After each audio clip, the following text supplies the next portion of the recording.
Olá, meu nome é Marina Correia, sou estudante do terceiro período do curso de Medicina da Faculdade do Trabalho, FATRA. Hoje vou falar um pouquinho sobre cuidados na saúde do idoso. O primeiro tema a ser discutido será a incontinência urinária.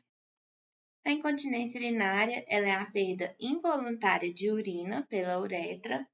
É um problema de saúde pública muito comum, entretanto pouco falado, por vergonha ou até mesmo desconhecimento sobre o assunto e até mesmo medo da possibilidade de procedimento cirúrgico para a correção. Ela acomete aproximadamente 15 a 30% das pessoas acima de 60 anos. É mais comum em mulheres e pode ser agravada pelo relaxamento dos músculos perineais por consequência da idade. Antes de falarmos sobre a incontinência, vamos falar um pouquinho de como controlamos a urina. Começando pelo básico. A urina ela é produzida pelos rins, escoada pelos ureteres, armazenada na bexiga e eliminada através da uretra. A bexiga ela é o órgão responsável por armazenar temporariamente a urina produzida pelos rins ao longo de todo o dia.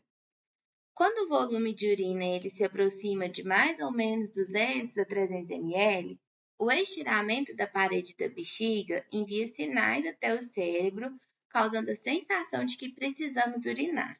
Quanto mais cheia a bexiga, mais forte é essa sensação de urinar. Precisamos ir ao banheiro. Os rins, eles produzem urina de forma ininterrupta, ou seja, todo o tempo, drenando continuamente pequenos volumes em direção até a bexiga. Isso significa que temos sempre algum volume de urina na bexiga durante todo o dia, mesmo quando não estamos com vontade de urinar. Em alguns momentos podemos chegar até 200 ml de urina armazenados, sem nem nos darmos conta disso.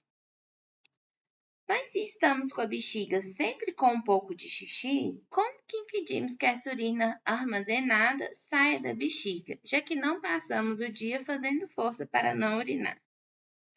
Quando a bexiga está vazia ou com um pequeno volume de urina, os nervos eles enviam sinais até o cérebro comunicando essa situação.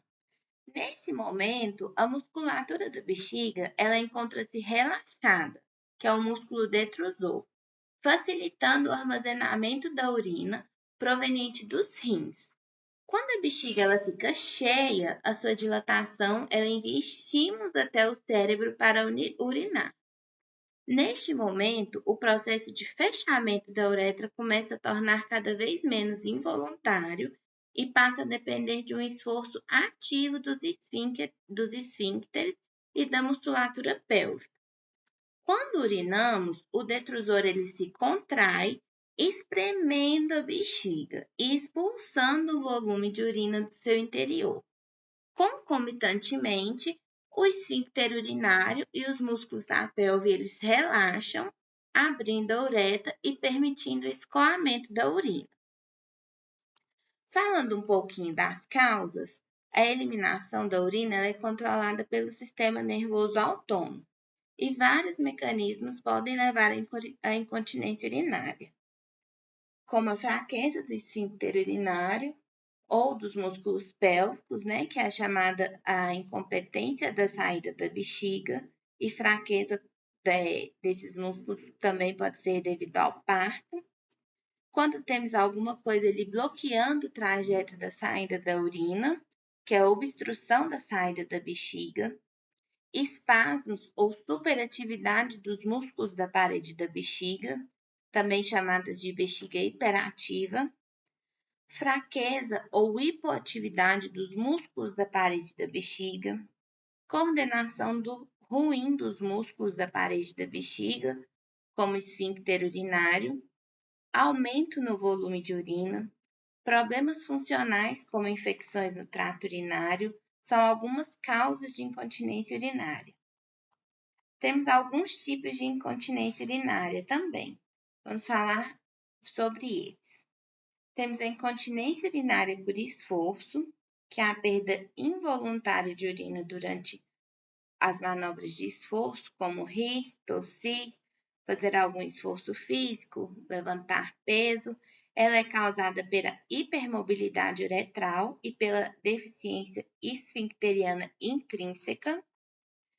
Temos a incontinência urinária de urgência, que é a perda de urina que ocorre procedida de urgência urinária, quando a pessoa não consegue segurar o xixi. É muito comum nos casos de síndrome de bexiga hiperativa. É caracterizada pela sensação de urgência, com ou sem perda involuntária de urina.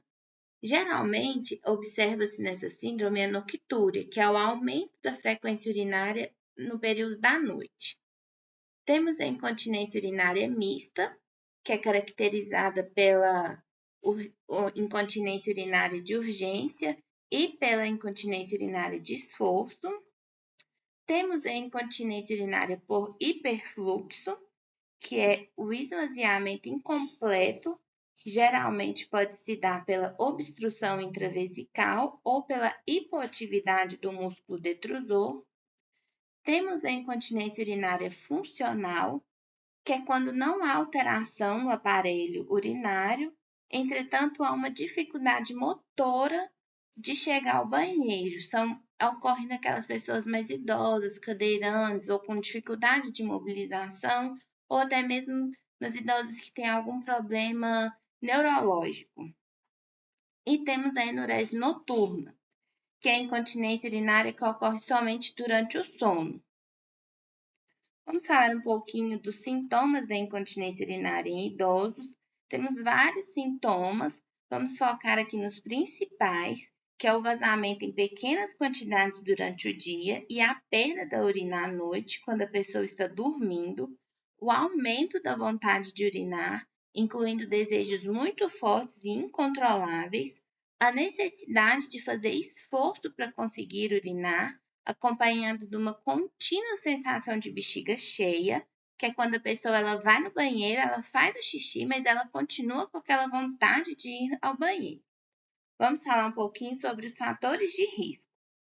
Temos a idade avançada, que é fisiológico, a obesidade, infecção urinária.